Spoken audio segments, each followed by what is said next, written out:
Online Sanskrit university, जिसका ध्येय वाक्य है स्वयमेव मृगेंद्रता, यूट्यूब चैनल में आप सभी का स्वागत है। आज हम इस वीडियो में पढ़ रहे हैं कि समास क्या है और समास के बारे में हम संक्षिप्त परिचय ले रहे हैं।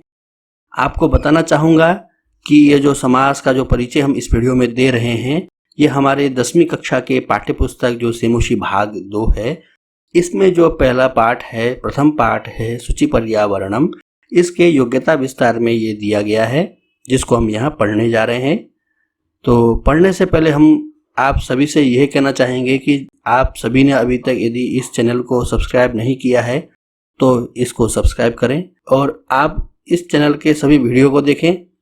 10वीं कक्षा के छात्र यदि हैं तो 10वीं कक्षा के सभी वीडियो को देखें और सभी में लाइक और कमेंट करें, और जो है कि ज़्यादा से ज़्यादा लोगों तक ये सीबीएसई के द्वारा निर्धारित 10वीं कक्षा के पाठ्य पुस्तकों का अनुशिक्षण अर्थात ट्यूटोरियल पहुंचाएं। आइए शुरू करते हैं। समासः, जिसका अर्थ होता है समसनम समासः। ये जो है कि समास का संस्कृत में जो परिभाषा है ये है समसनम समासः। समास का शाब्दिक अर्थ होता है संक्षेप। संक्षेप करना ही समास का शाब्दिक अर्थ है। दो या दो से अधिक शब्दों के मिलने से जो नया और संक्षिप्त रूप बनता है वह समास कहलाता है। कैसे? दो या दो से अधिक शब्दों के मिलने से नया बनेगा शब्द और वह संक्षिप्त बनेगा, अर्थात दो शब्दों से भी छोटा वह शब्द होगा, उसको कहते हैं समास। समास के मुख्यतः 4 भेद हैं: अव्ययी भाव, तत्पुरुष, बहुव्रीहि, द्वंद्व। सबसे पहला समास है अव्ययी भाव। समास के 4 भेद हैं। उन भेदों में सबसे पहला भेद है अव्ययी भाव समास। इसके बारे में हम पढ़ते हैं। इस समास में पहला पद अव्यय होता है और वही प्रधान होता है और समस्त अव्यय बन जाता है। अर्थात यहाँ पर जो है कि 2 या 2 से अधिक शब्दों में समास होता है, आपने पढ़ा, तो यहाँ जो पहला पद होगा वो पद अव्यय होगा और इसके साथ जो दूसरा शब्द होगा वो कोई भी शब्द हो, लेकिन बनेगा क्या? अव्यय ही बनेगा। समझ रहे हैं? दोनों को मिला करके बनेगा शब्द। समस्त पद जो कहेंगे वो क्या होगा? वो अव्यय होगा। ये इस अव्यय भाव का जो है कि स्वरूप है। जैसे निर्मक्षिकम, ये अव्यय भाव का समास का उदाहरण है। यहाँ पर जो है कि जो विग्रह है समास से पहले ये है मक्षिकाणाम अभावः। तो यहाँ पर देखिए अभाव शब्द जो है कि अव्यय पद के लिए प्रयुक्त हुआ है, जिसका अव्यय शब्द है निर। तो यहाँ पर सबसे पहले निर होगा पहला पद, फिर यहाँ पर जो है कि मक्षिका होगा और जो है कि इन दोनों में समास होकर के निर्मक्षिकम ये रूप बनेगा। और ये पूरा का पूरा जो शब्द है निर्मक्षिकम, ये अव्यय शब्द है, अर्थात इसके समस्त लिंगों में, समस्त विभक्तियों में एक ही रूप चलेगा। जैसा कि अव्यय का आपको स्वरूप पता है, सदृशम त्रिषु लिंगेषु सर्वासु च विभक्तिषु। ठीक है ना? जो कहीं घटपट न हो, किसी मात्रा से जो है कि परिवर्तन न हो, और तीनों लिंगों में अर्थात पुल्लिंग, स्त्रीलिंग और नपुंसक लिंगों में और 7 विभक्तियों में जो समान रूप चले उसको कहते हैं अव्यय। इसके बारे में विवरण पढ़ते हैं। यहाँ प्रथम पद निर है और द्वितीय पद मक्षिकम है। यहाँ मक्षिका की प्रधानता न होकर मक्षिका का अभाव प्रधान है। तो यहाँ पर जो पहला जो पद होगा समास करते समय निर मतलब अभाव के लिए, यहाँ पर निर जो है कि अभाव का बोधक है, इसके लिए द्योतक शब्द यहाँ पर अभाव दिया गया है। अतः यहाँ अव्यय भाव समास है। कुछ अन्य उदाहरण देखें। उपग्रामम, तो यहाँ उप शब्द से जो है कि समास हुआ है अव्यय भाव समास। अव्यय भाव समास में सबसे पहले आपको ध्यान देना है कि जो पहला पद होगा वो अव्यय शब्द होंगे। तो ग्राम से समीपे, गांव के समीपता को बताने के लिए ये पद प्रयोग हुआ है, जहाँ पर समीपता की प्रधानता है। जो अव्यय होंगे उनकी ही प्रधानता होगी। निर्जनम में जनानाम अभावः, यह विग्रह है और इस विग्रह में अभाव की प्रधानता है। रथस्य पश्चात अनुरथम, तो अनुरथम में जो विग्रह है रथस्य पश्चात, इसमें पश्चात शब्द की प्रधानता है। प्रतिगृहम में गृहम, गृहम प्रति, तो यहाँ प्रति मतलब प्रत्येक की प्रधानता है। यथाशक्ति मतलब शक्तिम अनतिक्रम्य, तो जो है कि सीमा की प्रधानता है यहाँ पर।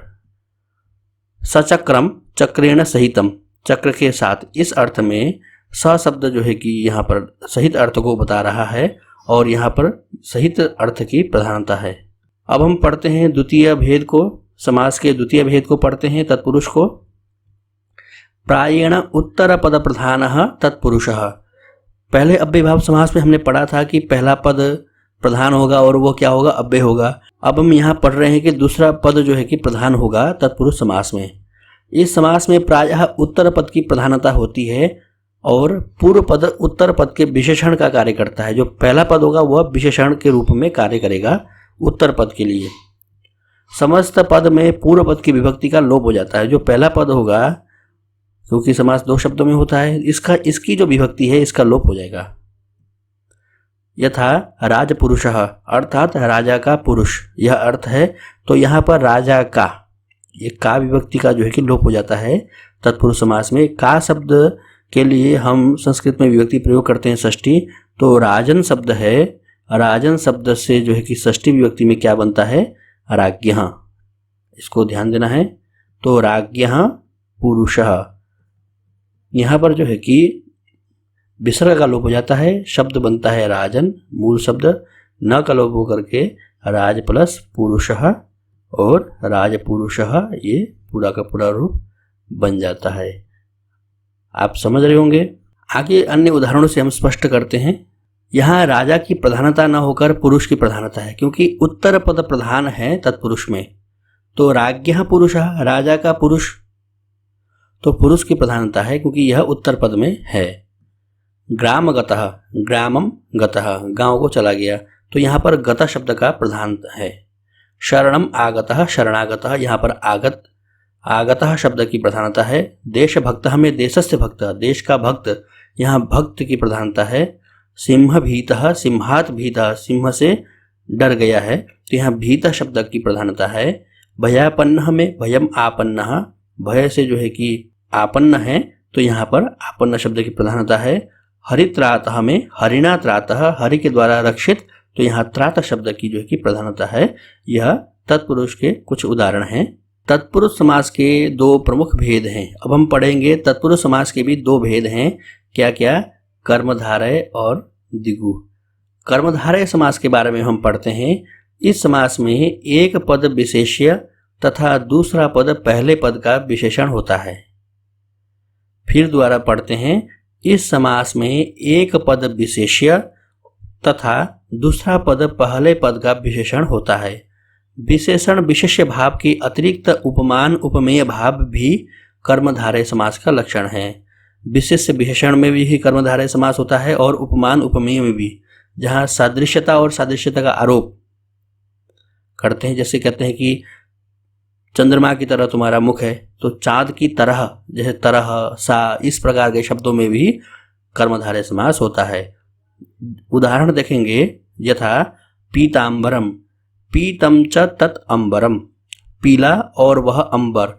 तो यहाँ पर जो है कि पीला ये शब्द विशेषण है और अंबर जो है कि विशेष्य है, तो दोनों में जो है कि कर्मधारय समास हो गया। महान च असौ पुरुषः, महापुरुषः, महान है और वह पुरुष है, तो पुरुष विशेष्य है, महान विशेषण है, यहाँ पर कर्मधारय समास हो गया। कज्जल मलिनम, तो कज्जलम इव मलिनम, काजल की तरह मलिन, तो यहाँ उपमान उपमेय अर्थ को बताने के लिए इव शब्द का प्रयोग किया है। जैसे इसका अर्थ होता है तरह, कज्जलम इव, काजल की तरह मलिन। नील कमलम में भी नीलम च तत्कमलम, कमलम विशेष्य है और नील जो है कि विशेषण है, गुणवाची है। मीन नयनम, मछली की तरह तुम्हारी आंखें हैं, जिसकी आंखें हो, तो मीन इव नयनम, यहाँ पर भी उपमान उपमेय वाचक शब्द है, तो यहाँ कर्मधारय समास होगा। मुख कमलम, कमलम इव मुखम, कमल की तरह तुम्हारा मुख है, तो यहाँ पर भी जो है कि उपमान उपमेय वाचक शब्द है इव, यहाँ पर भी कर्मधारय समास होगा। अब हम तत्पुरुष समास का द्वितीय भेद द्विगु समास को देखते हैं। द्विगु समास, संख्या पूर्वो द्विगु। इस समास में पहला पद संख्यावाची होता है। जो पहला पद होगा वो क्या होगा, संख्यावाची शब्द होगा, अर्थात संख्या को बताएगा। और समाहार, एकत्रीकरण या समूह अर्थ की प्रधानता होगी। द्विगु समास में क्या आवश्यकता है, पहला पद संख्यावाची शब्द होगा, इसके बाद समाहार में वह जो है कि अर्थ की प्रधानता होगी समास होने के बाद। उदाहरणों से हम स्पष्ट होते हैं। त्रिभुजम त्रयाणाम भुजानाम समाहारः। यहाँ पर देखिए सबसे पहला पद त्रि है, संख्यावाची शब्द है और दोनों के समास होने के बाद जो है कि 3 भुजाओं का समूह एकत्रित, जो हमने पढ़ा था कि एकत्रीकरण या समूह इस अर्थ की प्रधानता होगी, तो यहाँ पर जो है कि एकत्रीकरण अथवा समूह की प्रधानता है। तो इसमें लिखा भी गया है, इसमें पूर्व पद त्रिसंख्यावाची है। पंचपात्रम तो 5 पात्रों का समाहार है, तो पंचानाम पात्राणाम समाहारः। पंचवटी पंचानाम वटानाम समाहारः, 5 वटवृक्षों का समाहार। सप्तर्षि 7 ऋषियों का समाहार। इसी प्रकार से चतुर्युगम चतुर्णाम युगानाम समाहारः। आप संख्या पूर्व द्विगु अर्थात द्विगु समास जो तत्पुरुष समास का दूसरा भेद था उसको आप समझ गए होंगे। अब हम पढ़ते हैं समास के तीसरे भेद को, बहुव्रीहि को। अन्य पद प्रधान बहुव्रीहि। अन्य पद प्रधान जो है वह बहुव्रीहि समास है। इस समास में पूर्व तथा उत्तर पदों की प्रधानता न होकर किसी अन्य पद की प्रधानता होती है। ध्यान से सुनेंगे, ध्यान से समझेंगे फिर दोबारा से। पूर्व तथा उत्तर पद समास में 2 शब्द होते हैं, पहला और दूसरा। इन दोनों की प्रधानता से हट करके तीसरा कोई शब्द होगा जिसकी प्रधानता होगी, उसके अर्थ की प्रधानता होगी और वह तीसरा शब्द इन 2 शब्दों में अर्थात समास में दिखाई नहीं देगा। जैसे पीतांबरः। पीतांबरः में जो है कि पहला शब्द है पीतम और दूसरा शब्द है अंबरम, और जो है कि हम समास कर रहे हैं बहुव्रीहि कि पीला है अंबरम अर्थात वस्त्र जिसका, वह पीतांबरः शब्द से कहा जाएगा जो है विष्णु। यहाँ देखेंगे पीतम और अंबरम से 2 शब्दों से भिन्न जो तीसरा अन्य पद है पीतांबर शब्द से विष्णु को बता रहा है, तो विष्णु अर्थ यहाँ पर प्रधान हो गया। तीसरा ही अन्य पद की प्रधानता होती है, इसका तात्पर्य यह है। यहाँ न तो पीतम शब्द की प्रधानता है और न अंबरम शब्द की, अपितु पीतांबरधारी किसी अन्य व्यक्ति विष्णु की प्रधानता है। समझ गए होंगे आप सब। नीलकंठ शब्द से भगवान शिव को बताया जाता है, तो नीलकंठः यस्य सः। नीला है कंठ जिसका, तो यहाँ नील की प्रधानता नहीं है, कंठ की नहीं है, इन दोनों में से अन्य की प्रधानता है जो है शिव की प्रधानता है। इसी प्रकार से अन्य उदाहरणों में स्पष्ट होंगे। दशाननः शब्द से रावण का बोध होता है। अनेक कोटि सारः से जो है कि अनेक कोटि अर्थात अनेक करोड़ों, सारः मतलब धन है जिसके पास, ऐसे धनवान व्यक्ति करोड़पति का बोधक होता है। विगलित समृद्धिम विगलित समृद्धि यस्य तम, जिसकी समृद्धि विगलित हो चुकी है ऐसे उस पुरुष का बोध होता है। प्रक्षालित पादम प्रक्षालितो पादौ यस्य तम, प्रक्षालित है पैर जिसके, उस पुरुष को, इस अर्थ में उस व्यक्ति विशेष को यहाँ बोध होता है प्रक्षालित पादम शब्द से। अब हम समास का अंतिम भेद द्वंद्व समास के बारे में हम पढ़ते हैं। उसका क्या लक्षण है, उसका क्या स्वरूप है, उसके क्या उदाहरण हैं। उभय पद प्रधान द्वंद्व। उभय मतलब दोनों। द्वंद्व में दोनों पद की प्रधानता होती है। जिस समास में दोनों पदों की प्रधानता हो उसको द्वंद्व कहते हैं, अर्थात दोनों पदों की प्रधानता द्वंद्व समास में होती है। इस समास में पूर्व पद और उत्तर पद दोनों की समान रूप से प्रधानता होती है। पदों के बीच में चौ का प्रयोग विग्रह में होता है। जब हम एक शब्द का और दूसरे शब्द का समास से पहले जो विग्रह करते हैं, लौकिक वाक्य में अर्थ घटाते हैं, अर्थ बनाते हैं, तो वहां पर बीच में च अर्थ होगा, च लगाएंगे। यथा राम लक्ष्मणौ।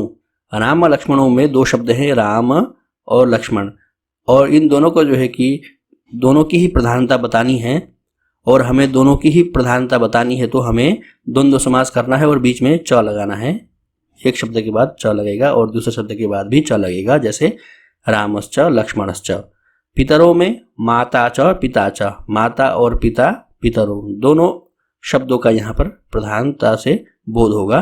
धर्मार्थ काम मोक्षः, धर्मश्च अर्थश्च कामश्च मोक्षश्च, यहाँ पर चारों शब्दों का यहाँ बोध होगा और धर्मार्थ काम मोक्षः शब्द बनेगा समास के बाद। बसंत ग्रीष्म शिशिराः, इस शब्द में 3 ऋतुओं के बारे में बता रहा है, बसंतश्च ग्रीष्मश्च शिशिरश्च, और इन तीनों का समास होने के बाद वसंत ग्रीष्म शिशिराः शब्द बनेगा। यहाँ देखिए आपको जो इस पाठ में पढ़ाया जा रहा है ये समास के संक्षिप्त परिचय के बारे में पढ़ाया जा रहा है। यदि आपको जो है कि इससे विस्तृत पढ़ना है, क्योंकि अव्ययभावी बहुत विशाल है, बहुत सारे अव्यय हैं। हमने एक दो कंडीशन को ही हमने देखा, सामान्य परिचय के रूप में हमने देखा। तत्पुरुष का भी जो है कि प्रथमा विभक्ति से लेकर सप्तमी विभक्ति तक के भेद हैं। फिर उपपद तत्पुरुष समास है, क्रियाओं के साथ किस प्रकार से होता है। इसी प्रकार से बहुब्री समास के भी कुछ अन्य उदाहरण हैं, और द्वंद्व में भी समाहार द्वंद्व है, इतरेतर द्वंद्व है। इस प्रकार से द्वंद्व समास के भी बहुत सारे भेद हैं, जिसको हमने इस वीडियो में संकलित नहीं किया है, क्योंकि वह एक अलग ही पाठ बनेगा समास का, जिसको हम आपको बाद में पढ़ाएंगे जब आपकी व्याकरण की कक्षाओं का हम वीडियो बनाएंगे। यहाँ पर तो जो योग्यता विस्तार में जो दिए गए हैं आपके लिए परिचय के रूप में, उसको ही हम यहाँ पर पढ़ा रहे हैं। अब हम द्वितीय पाठ में प्रवेश करते हैं। आइए द्वितीय पाठ जो है बुद्धिर बलवती सदा, इसका हम पठन पाठन करते हैं और हम उसी वीडियो में मिलते हैं। तब तक के लिए विदा लेते हैं। नमस्कार।